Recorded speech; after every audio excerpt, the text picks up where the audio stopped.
Hello friends, welcome to my channel smart learning tree. आज मैं आपको बताऊंगी data and its types.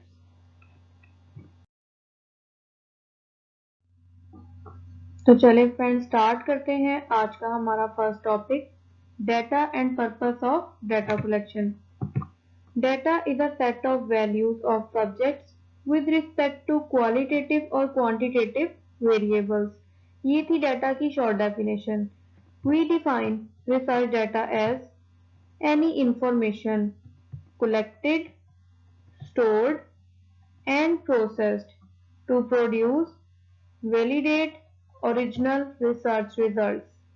These data might be used to prove or disprove a theory, bolster claims made in research, or to further the knowledge around a specific topic or problem.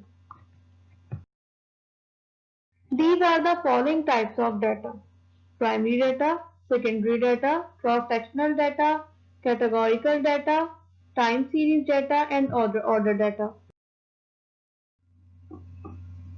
अब हमारी first type है primary data. Any data which are collected first time is known as primary data.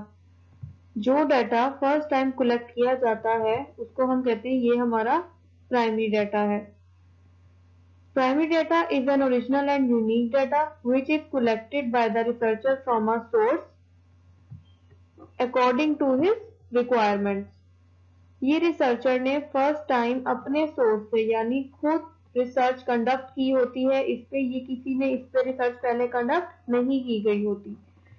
In other words हम दूसरे अल्फाज में ये भी कह सकते हैं, it is a data collected by the investigator himself or herself for a specific purpose। कि इन्वेस्टिगेटर या रिसर्चर एक खास मकसद के लिए खुद रिसर्च किसी सब्जेक्ट या टॉपिक पर कंडक्ट करते हैं। ठीक, अब हमारी नेक्स्ट टाइप है secondary data. Secondary data refers to the data which has already been collected for a certain purpose and documented somewhere else। यानी कोई भी ऐसा डाटा जो पहले से ऑलरेडी कलेक्ट किया गया होता है फॉर अ सर्टेन पर्पस, किसी खास मकसद के लिए, और डॉक्यूमेंट की फॉर्म में पहले ही सेव किया जा चुका होता है और उसको हम फर्दर यूज करते हैं अपनी अगेन दोबारा रिसर्च के लिए, तो उसको हम कहते हैं ये हमारा सेकेंडरी डाटा है। इन अदर वर्ड्स हम ये भी कह सकते हैं, data collected by someone else for some other purpose but being utilised by the investigator for another purpose is secondary data. यानी कोई डाटा अगर कलेक्ट किया गया है किसी एक पर्पस के लिए और वही डाटा इस्तेमाल हो सकता है हमारे सेकंड पर्पस के लिए, तो हम उस डाटा को यूज करेंगे और उसको यूज करने को हम कहेंगे कि ये हमारा सेकेंडरी डाटा है क्योंकि ये पहले से अवेलेबल था। ठीक है, हम अनदर पर्पस के लिए इसको यूज कर सकते हैं लेकिन ये कहलाएगा सेकेंडरी डाटा। अब हमारी नेक्स्ट टाइप है cross sectional data. Cross sectional data को पढ़ने से पहले हम इसका एक छोटा सा कॉन्सेप्ट समझ लेते हैं कि क्रॉस सेक्शनल डाटा में हम बहुत ज्यादा सब्जेक्ट्स पर एक ही टाइम फ्रेम में रिसर्च कंडक्ट करते हैं। अब वो सब्जेक्ट हमारा इंडिविजुअल्स का भी हो सकता है, फर्म्स का भी हो सकता है, कंट्रीज का भी हो सकता है या रीजन्स का भी हो सकता है, लेकिन अगर हमारे पास सपोज 1 ईयर का टाइम फ्रेम गिवन है, 1 ईयर हमें कोई भी रिसर्च कंडक्ट करने के लिए टाइम फ्रेम मिला है, तो हम क्या करेंगे कि हम जैसे कि फॉर एग्जांपल 2 फर्म्स ले लें या KFC ले लें आप, और साथ मैकडोनल्ड ले लें, और हमने इस पर रिसर्च कंडक्ट करनी है विद इन 1 ईयर, 1 साल के अंदर, तो हम इन दोनों फर्म्स पर रिसर्च कंडक्ट करेंगे इक्वल टाइम में, यानी 6 मंथ एक फर्म पे और 6 मंथ एक फर्म पे। हम ऐसा नहीं कर सकते कि हम 3 मंथ एक फर्म पे रिसर्च कंडक्ट कर लें और बाकी के जो मंथ्स हैं हमारे पास 9 मंथ हम सेकेंड फर्म पे 9th मंथ रिसर्च कंडक्ट करें। हमें अपना टाइम फ्रेम इक्वल ही रखना होगा। तो चले अब हम इसकी एक प्रॉपर डेफिनेशन पढ़ते हैं। Cross-sectional data is a type of data collected by observing many subjects such as individuals, firms, countries or regions at the same point of time without regard to difference in time। हम इसको in other words कह सकते हैं it is the data for a single time point और single space point.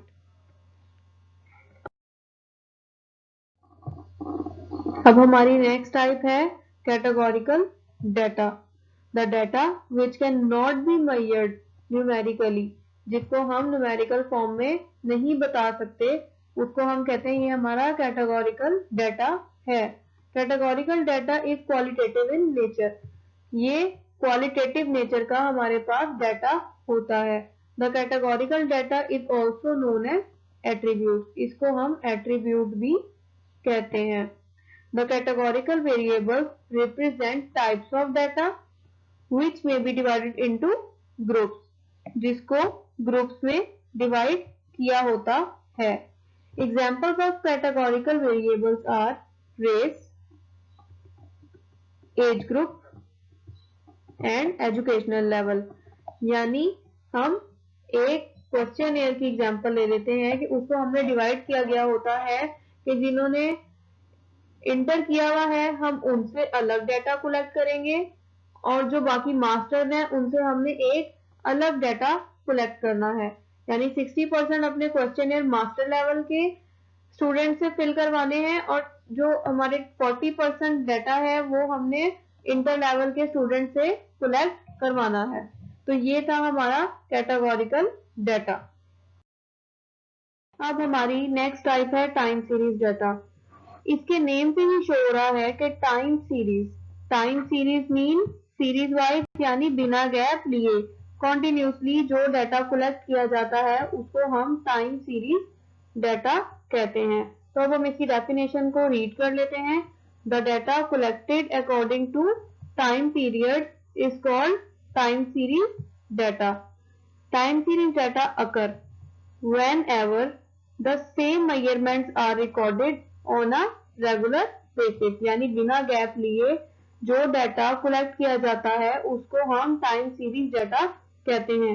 The values of different phenomena, अच्छा अब इसको different phenomena हो सकते हैं, चाहे हम डाटा कलेक्ट कर रहे हो टेम्परेचर वाइज, वेट वाइज या अकॉर्डिंग टू डिफरेंट पॉपुलेशन। हम डाटा किसी भी तरह से कलेक्ट कर रहे हो लेकिन वो टाइम सीरीज के अकॉर्डिंग होना चाहिए, यानी वो रिसर्च कंडक्ट बिना गैप लिए की जानी चाहिए। Can be recorded over a different period of time, और टाइम पीरियड जो होता है वो डिफरेंट भी हो सकता है, यानी हम वो एक साल के दरमियान में भी रिसर्च कंडक्ट कर सकते हैं, साल के शुरू में भी कर सकते हैं, साल के लास्ट में भी कर सकते हैं, लेकिन कंटिन्यूसली यानी सीरीज वाइज हमें रिसर्च कंडक्ट करनी होगी। अब हमारी लास्ट टाइप है ऑर्डर डाटा। ऑर्डर डाटा क्या होता है, इसको सबसे पहले इसका कॉन्सेप्ट हम एक एग्जांपल के थ्रू क्लियर कर लेते हैं। फॉर एग्जांपल हम ऑफिस एम्प्लॉयज का डाटा कलेक्ट कर रहे हैं कि उनमें से कितने एम्प्लॉयज की इनकम हाई है और किन की लो है।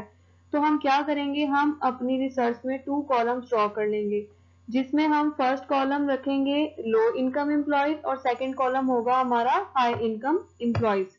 उसमें हम रिकॉर्ड करेंगे कि कितने एम्प्लॉयज हाई इनकम में आते हैं और कितने लो इनकम में आते हैं, और रिकॉर्ड करने के बाद हम उनका रिजल्ट एक परसेंटेज निकाल लेंगे और फिर रिजल्ट कॉलम में रिसर्च के अंदर उसको शो करेंगे कि इतने एम्प्लॉयज की परसेंटेज लो इनकम है और इतनी एम्प्लॉयज की परसेंटेज हाई इनकम है।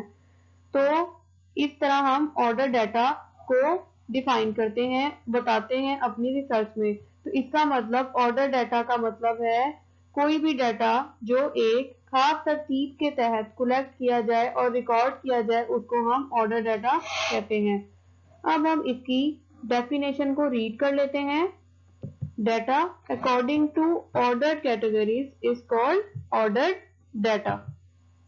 ठीक, order data is similar to categorical variable, ये सिमिलर होता है बिल्कुल कैटेगोरिकल वेरिएबल। देखें इसमें भी हमने वो जो 2 कॉलम्स बनाए लो इनकम और हाई इनकम, तो वो कैटेगरी होगी ना, हमने उनकी कैटेगरीज बना ली, लेकिन इसमें एक चीज सिमिलर नहीं होती। वो क्या होती है, अब हम रीड करते हैं। Except that there is a clear ordering, इसमें हमें बिल्कुल क्लियरली बताया होता है कि कौन सा कॉलम किस चीज के लिए है, जबकि कैटेगोरिकल डाटा में क्लियरली नहीं बताया गया होता। तो फ्रेंड्स ये थी आज की हमारी video. If you like this video, please press the bell icon and subscribe my YouTube channel. For any queries, you can ask in public comments. Thanks for watching this video.